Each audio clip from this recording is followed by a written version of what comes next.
Intermittent fasting, the myths, the magic, and the methods. Now, the next step is to track. I always like to say you can't hack what you don't track.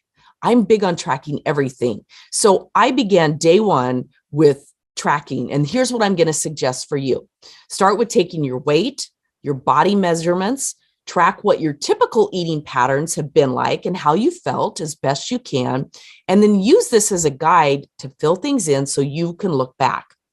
Now, I personally track daily, including my fast and eating windows, the times that I started, the times that I stopped, what I eat, how I felt after, all the body sensations. Did I feel joint pain? Did I feel any tingling? Did I experience brain fog? Was I tired? Did I have any numbness in my extremities? These are all things that I've experienced in the past, and they quite frankly scare me. So I like to track all that. And tracking daily for me works. And I coach others. So it's important for me to be able to share what I've experienced. Certain foods that I can have determined aren't good for me. Canola oil, for instance, over time, I've eliminated all store-bought salad dressings and anything that has canola oil in it, because over time of tracking and testing and feeling and being aware and experiencing, I figured out that canola oil is a trigger for me. I thought it was garbanzo beans, honestly, in hummus, to be specific. And then I made my own hummus with garbanzo beans and olive oil and tested it was fine. And when I started researching and looking at ingredients, that's what I tracked it down to. Now, that may or may not be the case for you, but it is for me. So you and I, like my clients, may have totally different experiences. But for me, it's a good reference point and a solid place for me to look back and see how far I've come and then share it with others just in case.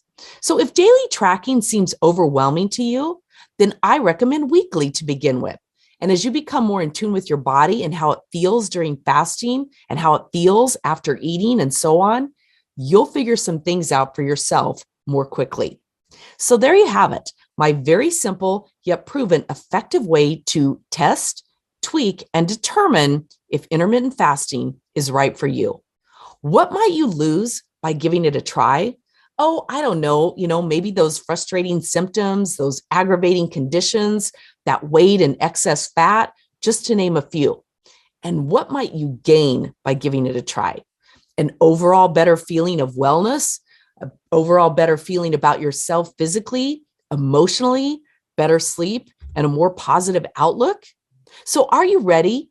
Are you ready to spend the next month giving intermittent fasting a try? Time's going to pass anyway. So why not commit to a month and just see? I know you can do it, and I believe in you.